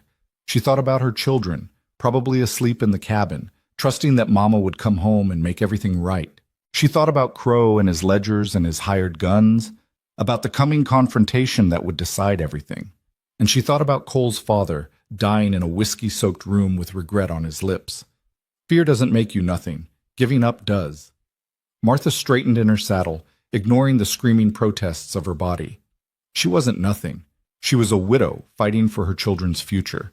She was a woman who'd ridden to Helena and faced down her destroyer. She was Martha Caldwell, and her ranch was worth fighting for. Dawn was beginning to gray the eastern sky when they finally crested the ridge above Martha's property. The ranch spread below them, the cabin, the barn, the corrals, all peaceful in the pre-dawn quiet. Smoke rose from the chimney. Owen was already up, starting the morning fire. But something was wrong. Martha felt it before she saw it. Then she saw the horses, 5 of them, tied to the corral fence. Strange horses, their saddles marked with the brand she'd seen on Crow's men in Helena. "They're already here," she breathed. Cole pulled his rifle from its scabbard. "Deputy Warren, get your men in position. Whatever's happening, we end it now." The deputy marshals fanned out, approaching the ranch from different angles. Martha kicked her horse forward, terror overriding caution. Her children were down there, with Crow's men. While she'd been riding through the night, the predators had already arrived. As they drew closer, Martha could see figures moving inside the cabin through the window, could hear voices, raised in anger or fear, could smell smoke. Not cooking smoke, wood smoke. Too much of it. And then she saw it. The barn. Flames licking up one corner where the roof met the wall, spreading slowly but steadily through the sun-dried wood.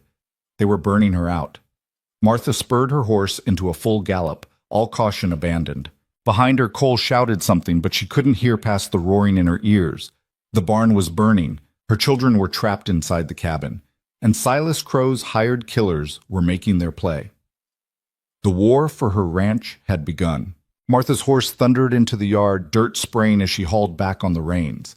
The barn blazed behind her, flames now consuming the entire back wall, black smoke billowing into the dawn sky. Through the cabin window she could see shadows moving, her children, Crow's men, chaos she couldn't parse from this distance. Cole reached her seconds later, grabbing her arm as she tried to dismount. "Wait for the deputies, don't go in there alone." "My children are in there, and you'll be no good to them dead." Cole's grip was iron. "Look, the door." It opened. Dixon emerged first, the same hired gun from Crow's office, his hand wrapped around Owen's arm. The boy struggled, his face streaked with tears and soot, but Dixon held him easily. Behind them came 2 more men Martha didn't recognize, dragging Nell between them. The little girl was screaming, a sound that carved into Martha's soul like a blade. The 4th man appeared in the doorway, and Martha's breath stopped. Silas Crow himself, his expensive suit incongruous against the rough cabin frame, a sheaf of papers in one hand and a pistol in the other. "Mrs. Caldwell?" Crow's voice carried across the yard, calm and businesslike despite the burning barn and terrified children. "How convenient. I was just explaining to your son the importance of contractual obligations." Martha slid from her horse, Cole moving with her, his rifle already raised. Around the perimeter of the ranch, the deputy marshals were taking positions, behind the water trough, in the shadow of the corral, near the chicken coop. Professional, quiet, waiting for the right moment. "Let them go," Martha said, her voice steadier than she felt. "Whatever this is, they're children. They're not part of it." "Oh, but they are. They're very much part of it," Crow gestured with the papers. "These are the deed transfer documents. All very legal, very proper. You're going to sign them, Mrs. Caldwell, and then you and your children are going to leave. Today. Right now, in fact." "The hell she is?" Cole's voice was flat, dangerous. "Let the children go, Crow. This is between you and the law now." Crow's eyes finally registered Cole's presence, and something flickered in his expression, recognition, perhaps concern, quickly masked. "Ryder, I should have known.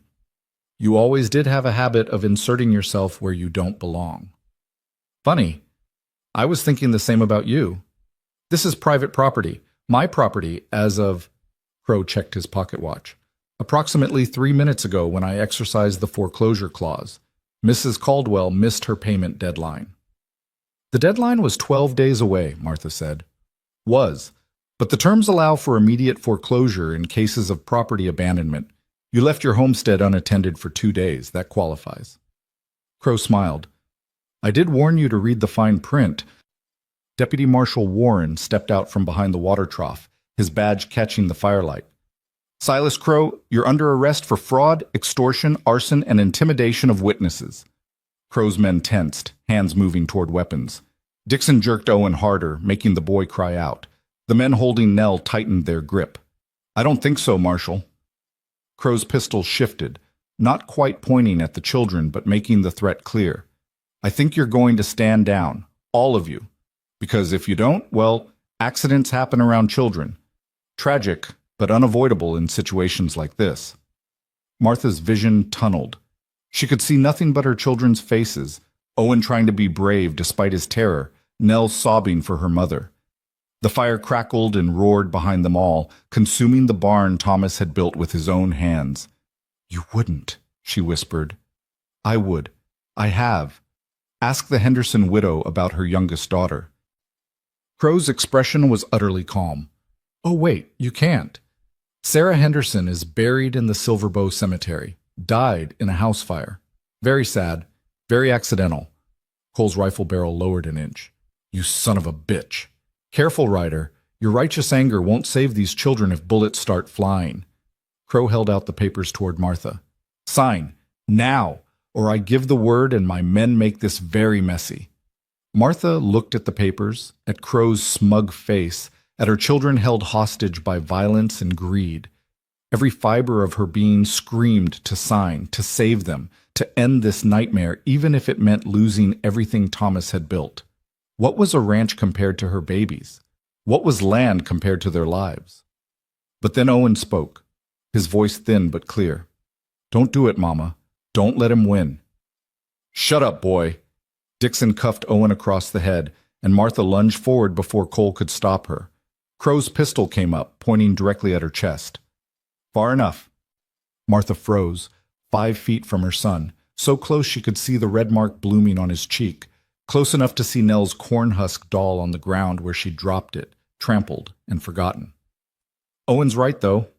The voice came from the cabin doorway, an old woman stepping into view, weathered and thin as fence wire, a shotgun cradled in her arms with the casual competence of long familiarity.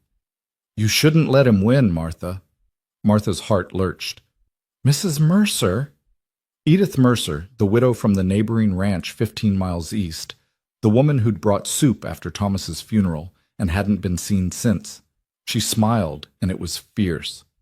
Thought you might need some help. Been watching Crow's boys since they rode in last night. Waited for the right moment. One more step and these children die. Crow's voice had lost its smoothness, gone sharp with real anger. See? That's where you made your mistake, Crow. Edith's shotgun shifted slightly, not quite aimed but ready. You thought these kids were alone, but this valley takes care of its own, and we're all pretty tired of you. Movement from the ridge, riders cresting the rise, 10, 15, 20 of them, ranchers and farmers, shopkeepers and drifters, women and men both, all armed, all grim-faced. Martha recognized faces from town, from church, from years of frontier living where neighbors might be distant, but bonds were strong. Among them rode Judge Morrison himself, his silver beard catching the morning light, another group of deputy marshals flanking him. Crow's men shifted nervously, suddenly aware they were surrounded. Dixon's grip on Owen loosened fractionally. It's over, Crow. Morrison's voice carried authority that made even the fire seem to quiet. We found your ledger, the real one. We have evidence of 47 cases of fraud, 8 counts of arson, 2 murders, and more crimes than I can list before breakfast. You're going to prison for the rest of your natural life. You can't prove murder. We can now. Sarah Henderson's mother finally agreed to testify. She was too afraid before, but when she heard you were threatening another widow and her children, well, fear has its limits. Morrison dismounted slowly, his hand on his pistol. Your men can put down their weapons and live, or they can try to fight their way through 30 armed citizens and die. Their choice. You don't get a choice anymore. Dixon was the first to break. He released Owen and raised his hand, stepping back. I didn't sign up for child murder. This is done. The other men holding Nell exchanged glances and let her go. She ran to Martha, who caught her and held her so tight the child gasped. Owen sprinted to them seconds later, and Martha sank to her knees, both children in her arms, her face pressed into their hair. Crow stood alone now, his pistol still raised but his leverage gone. His face had gone pale, sweat beading despite the morning chill. This is a legal seizure, unlawful arrest. I have rights. You have the right to remain silent. Warren stepped forward, 2 other deputies with him. which I'd strongly suggest you exercise. Crow's pistol wavered. For a moment, Martha thought he might actually fire, might go down fighting rather than face justice. But then his shoulders sagged, and the weapon lowered. I want my lawyer. You'll get one. And Helena, after you answer about 8 years of fraud and 2 dead children. Warren took the pistol, then the papers. These deed transfers are void, by the way. Signed under duress based on fraudulent debt calculations, and attempted during an active criminal investigation. Mrs. Caldwell's ranch remains hers. Martha couldn't process the words. The children were safe, the threat was over. She held Owen and Nell and let herself shake with relief so profound it felt like drowning. Cole appeared at her side, kneeling in the dirt beside them. You all right? Owen pulled back slightly, his eyes red-rimmed but fierce. Mr. Ryder, they tried to make Mama sign, tried to take our home. I know, son, but they failed. You held strong. Cole's hand rested briefly on the boy's shoulder. Your father would be proud. The barn, Nell said suddenly, pointing with a trembling hand. It's still burning. The fire had spread to half the structure now, flames reaching for the sky, heat pressing against them even at this distance. Martha watched Thomas's work, his sweat, his dreams, his legacy, consumed by Crow's cruelty. We can rebuild it, Cole said quietly. Barn's just wood and nails. You're all safe. That's what matters. The valley neighbors were already organizing, bucket lines forming from the well, men climbing to the cabin roof to wet it down with blankets, women herding livestock away from the flames. The efficiency spoke of hard-won frontier knowledge, of communities that survived by helping each other through disasters both natural and man-made. By full sunrise, the barn was lost. Only the frame remained, blackened timbers stark against the morning sky, smoke still rising in thin columns. But the cabin stood untouched, the corrals were intact, the cattle grazed peacefully in the far pasture, undisturbed by the human drama that had played out in their presence. Martha sat on the porch steps with her children pressed against her sides, watching the cleanup. Crow and his men had been hauled away in chains, loaded into a wagon bound for Helena and justice. Morrison had stayed to take statements, to document the scene, to ensure everything was recorded for the trial that would end Silas Crow's reign of terror. Edith Mercer settled beside Martha with a grunt, her shotgun resting across her knees. Hell of a morning. How did you know? Martha asked. How did you get everyone here? Word travels in the valley. Someone saw Crow's men riding this way yesterday, sent a boy to warn me. I rode to the other ranches, spread the alarm. We figured if Crow was moving on you, he'd be moving on all of us eventually. Better to make our stand together. Edith pulled out a pipe, began packing it with tobacco. Plus Thomas was a good man, good neighbor. We take care of our own even after they're gone. I can't repay this, any of it. Don't insult me with talk of payment. This is what community means. Edith lit her pipe, puffed thoughtfully. Though I wouldn't say no to help come harvest time if you've got it to spare. I'll be there. They sat in companionable silence, watching the smoke dissipate into clean blue sky. Owen had fallen asleep against Martha's shoulder, exhausted by terror and relief. Nell played quietly with her rescued doll, humming that made-up song about bluebirds.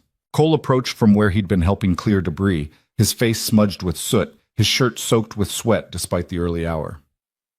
Morrison wants to talk to you before he heads back to Helena. The judge stood by his horse, reviewing papers one of the deputies had brought him. He looked up as Martha approached, his expression kind. Mrs. Caldwell, hell of a way to start the day. Hell of a way to end a nightmare. That it is. Morrison handed her a document. This is the official cancellation of your debt. Every penny Crow claimed you owed is void. The territorial government will be conducting a full audit of his operation, but as far as your ranch goes, it's yours, free and clear. Martha stared at the paper, the words blurring. I don't understand. The original loan was $800. You've been making payments for 5 years. Even at legitimate interest rates, you've paid that debt twice over. The excess goes back to you, minus actual legal fees from the original lending institution. Should be about $200 coming your way once the territorial office processes everything. $200. It was more money than Martha had seen in months. Enough to rebuild the barn. Enough to get through winter. Enough to breathe. Furthermore, every property Crow seized through fraud will be returned to the original owners or their heirs. The families he destroyed, we're going to try to put them back together as best we can. Morrison's expression hardened, and Crow himself will spend the rest of his life in territorial prison. I'll make certain of it personally. What about his men, Dixon and the others? That depends on what they knew and when they knew it. If they were just hired guns following orders, they'll probably serve a few years. If they participated in the murders or arsons knowingly, well, Montana Territory takes a dim view of child killers. Morrison mounted his horse, settled himself in the saddle. You did good work, Mrs. Caldwell. Took courage to face him in that office, even more to stand up when he came for your children. The territory needs more people like you. I just did what had to be done. That's what courage is, doing what has to be done when everything in you is screaming to run. Morrison touched his hat brim. Take care of those children and that ranch. It's worth fighting for. He rode out, his deputies following, leaving Martha standing in her yard with ashes drifting down like snow and the impossible weight of relief making her dizzy. The valley neighbors worked through the morning, clearing the worst of the debris, salvaging what could be saved from the barn, bringing food and water and simple human presence. By noon, someone had organized a barn raising for the following week. Lumber was pledged, labor promised, a whole new structure planned to rise from the ashes of the old. Martha moved through it all in a daze, accepting help and gratitude and casseroles, her mind still trying to catch up with the fact that it was over. Really over. Crow was gone. The debt was canceled. Her ranch was safe. As afternoon shadows lengthened, the last of the neighbors finally departed, promising to return for the barn raising, leaving behind enough food to feed Martha's family for a week. Owen and Nell had been put to bed, sleeping the deep sleep of children who'd survived trauma and needed healing rest. Martha stood in the doorway of the blackened barn frame, staring at what remained. The hay was gone. Most of the tools had been destroyed, but the basic structure was salvageable, Morrison had said. The foundation was solid. They could build from here. Penny for your thoughts. Cole leaned against one of the intact support posts, his hat pushed back, exhaustion written in every line of his body. I'm thinking about what Thomas would say, Martha said quietly. About all of this. The fire, the fight, the debt being cleared. What do you think he'd say? I think he'd be furious that I let it get this bad. Furious that I didn't understand the papers he signed, didn't catch Crow's scheme earlier, didn't protect what he built better. Martha's voice cracked. And I think he'd be right to be furious. I think you're wrong. Cole pushed off the post, came to stand beside her. I think he'd say his wife was the bravest, strongest, most resourceful woman in Montana Territory. I think he'd say she took an impossible situation and found a way through it. I think he'd say she protected their children, saved their home, and stood up to a man who'd destroyed dozens of families. You didn't know him. No. But I know what any decent man would think watching what you did. And Thomas Caldwell, from everything I've heard, was a decent man. Martha looked up at Cole, at this stranger who'd ridden in on a pale horse and somehow become essential to her survival. You're staying for the barn raising. That's an order, not a question. Yes, ma'am. And after that? Cole was quiet for a long moment, his eyes on the distant mountains, purple in the fading light. I've been thinking about what I said, about being the drifting kind. Martha's heart squeezed. Of course he was leaving. Why would he stay? He'd done what he came to do, helped the widow who needed help, earned his redemption. Now he'd ride on to the next ranch, the next town, the next place where running felt easier than staying. I understand, she said, trying to keep her voice steady. You've got your own life to live. Do I?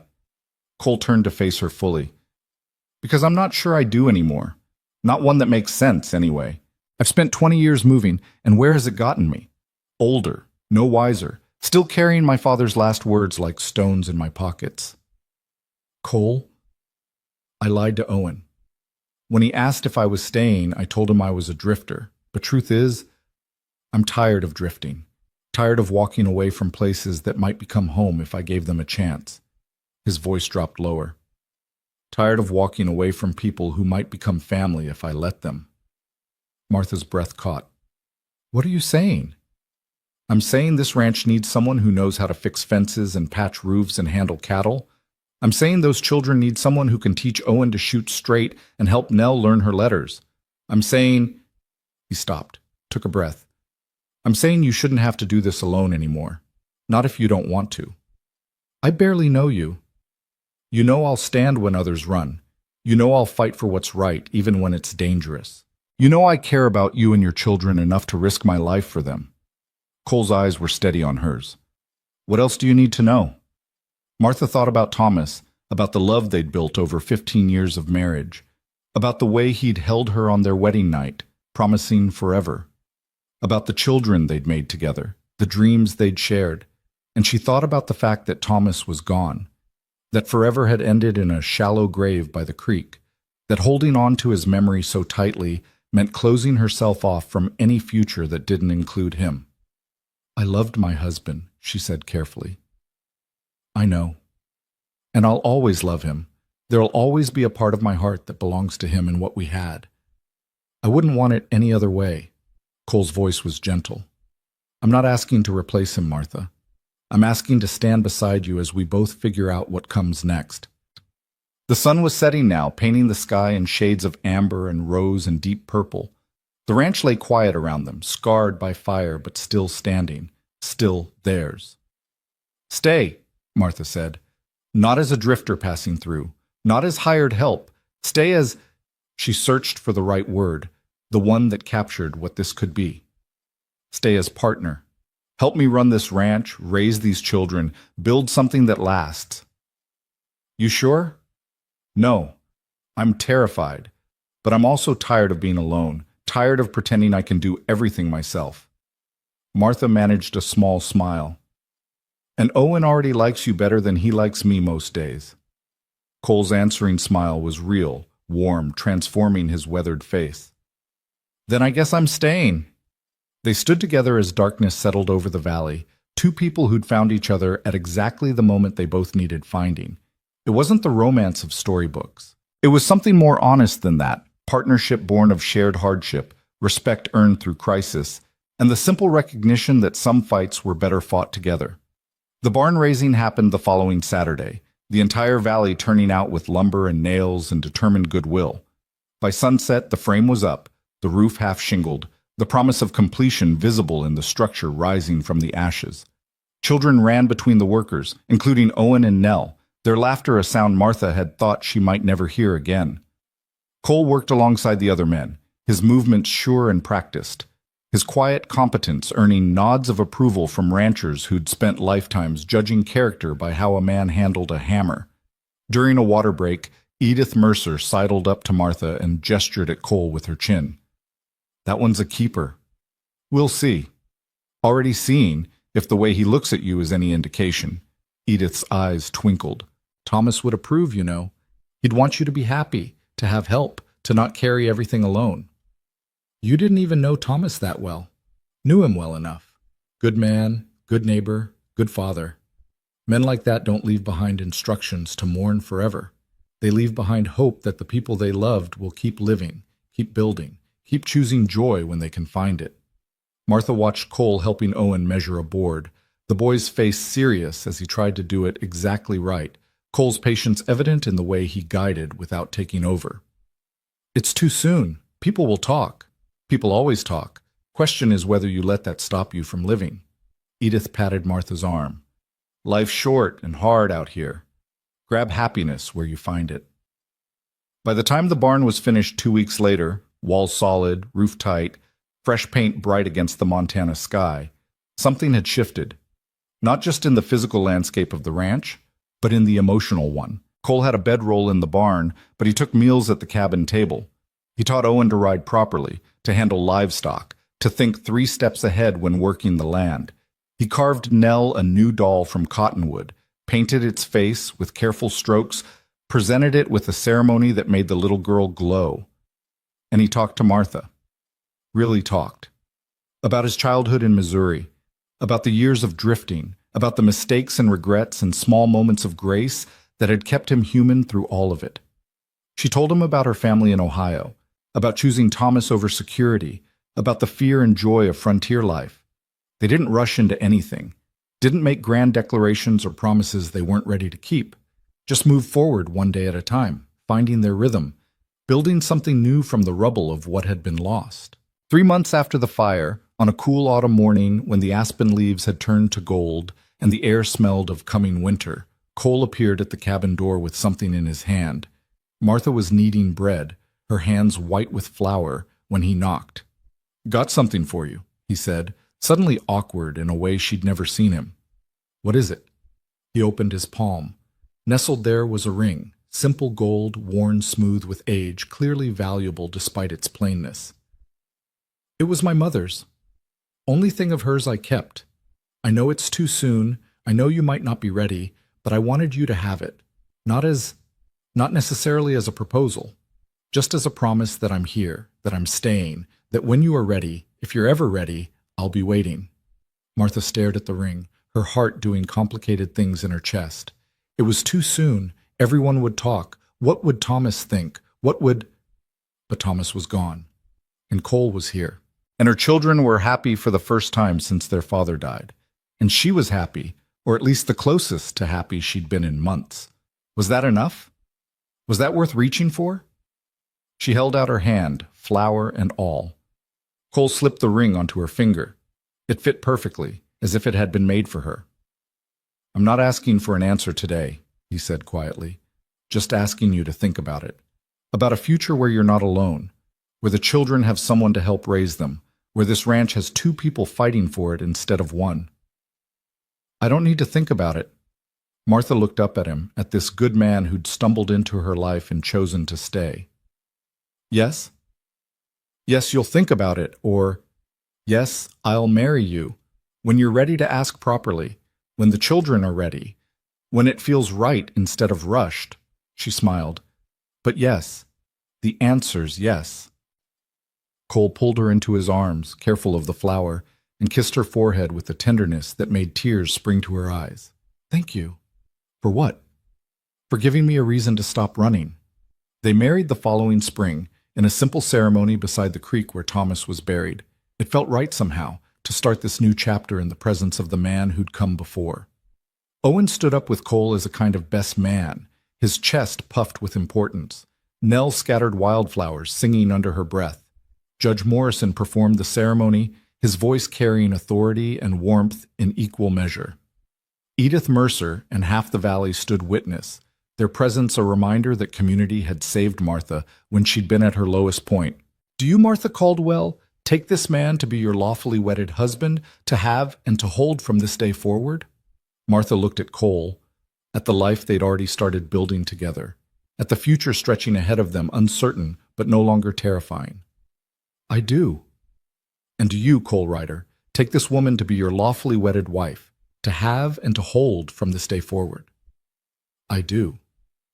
"Then by the power vested in me by Montana Territory, I pronounce you husband and wife. Cole, you may kiss your bride." The kiss was brief, almost chaste, mindful of the children watching. But it was real, and it was theirs, and it was the beginning of something Martha had thought she'd never have again: hope. The celebration afterward was simple but joyful: food and music and laughter, the kind of frontier wedding that prioritized community over ceremony. As the sun set and the party wound down, Martha found herself standing at the edge of the gathering, watching her children play with the neighbor kids, watching Cole talk with the ranchers who'd become friends and allies. Edith appeared beside her with 2 cups of punch. "Happy?" "Getting there." Martha accepted the cup. "It's strange, isn't it, how quickly life can change. 6 months ago, I was about to lose everything. Now I'm married again, the ranch is thriving, the children are healthy. That's frontier life. One day you're dying, next day you're dancing. Trick is to appreciate the dancing while you can." Edith clinked her cup against Martha's. "To new beginnings." To new beginnings. As summer returned to the valley, the same brutal, beautiful Montana summer that had tested Martha so severely a year before, the ranch bloomed with life and purpose. The rebuilt barn stood strong, filled with hay and healthy livestock. The garden produced more than they could eat, the excess traded with neighbors or preserved for winter. The children grew taller, stronger, happier. Cole proved himself every day in the quiet ways that mattered, fixing things before they broke, teaching Owen the skills he'd need to run the ranch someday, making Nell laugh with terrible jokes and elaborate stories. He worked from dawn until dusk, rebuilding what the fire had destroyed and creating things that had never existed before. A proper henhouse, a smoke shed, a porch addition where they could sit in the evenings and watch the sun paint the mountains gold. One afternoon in late July, Martha found him in the barn, working on something at the makeshift workbench he'd built. She approached quietly, curious what had occupied him for the past 3 days. "Almost done," he said without looking up. "Just need to smooth out this last edge." Martha peered over his shoulder and caught her breath. A wooden horse, delicately carved, white paint gleaming, mane and tail flowing as if caught in mid-gallop. It was beautiful, detailed, clearly made with painstaking care. "It's for Nell," Cole said. "She's been talking about that white horse I ride, says it's magic. Figured she should have her own magic horse." "Cole, it's beautiful. When did you learn to carve like this?" "My father taught me. Before everything went bad. It was how he relaxed after long days with the real horses. I haven't done it in years, but I thought—" He paused, ran his hand along the horse's back. "I thought it might be nice to pass something down. Something that isn't pain or loss." Martha wrapped her arms around him from behind, pressed her face between his shoulder blades. "You're a good man, Cole Ryder. I'm trying to be. For you, for the kids, for the life we're building." That evening, Cole presented the horse to Nell with all the ceremony it deserved. Her face lit up like sunrise, her small hands reverently touching the carved mane, the painted eyes, the flowing tail. "It's magic," she breathed. "Real magic." "Course it is," Cole said seriously. "All good things are magic if you look at them right." Owen, not to be left out, received something equally precious. Cole's own knife, the one his father had given him decades ago. "You're old enough now to have real responsibility. This knife's seen me through a lot of years, a lot of miles. I'm trusting you to treat it with respect, to use it for building, not breaking." Owen held the knife like a holy relic, his eyes wide. "I will. I promise." As the children played with their gifts, Martha and Cole sat on the porch watching the sun set over land that had almost been stolen from them, but now stood secure, protected by law and community, and two people who'd chosen to fight rather than flee. "Do you ever regret it?" Martha asked quietly. "Giving up the drifting life? You could be anywhere right now, seeing new places, answering to no one." Cole considered the question, his eyes on the distant mountains. "I saw a lot of places. Most of them looked the same after a while, just different dirt under the same sky. And answering to no one sounds free until you realize it means no one's waiting for you either. No one cares if you come back or not." He took her hand, threading their fingers together. This is what I was looking for all those years without knowing it. A place to stand, people to stand with, a future that matters. Even when it's hard? Even when the cattle get sick or the crops fail or winter comes early? Especially then. Hard means it matters. Hard means we're building something real. He squeezed her hand. "Besides, you think drifting was easy? Try sleeping on frozen ground with nothing but a thin blanket and your horse's breath for warmth. Try eating hardtack for 3 weeks straight. This life might be hard, but it's a hell of a lot better than what I was doing before." They sat in comfortable silence as darkness settled over the valley, the children's laughter drifting from inside where they played before bedtime. Somewhere a coyote called, lonely and wild. The creek sang its endless song. The ranch breathed around them, alive and theirs. This was no fairy tale ending. There would be hard winters ahead, lean times, struggles they couldn't yet imagine. But there would also be springs and harvests and children growing tall. There would be mornings breaking gold over the mountains, and evenings spent on this porch, watching their world turn beautiful in the fading light. Martha had lost everything once, her husband, her security, her belief that hard work guaranteed safety.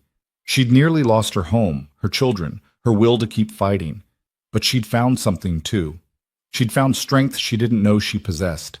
She'd found community in a valley that had seemed lonely and indifferent.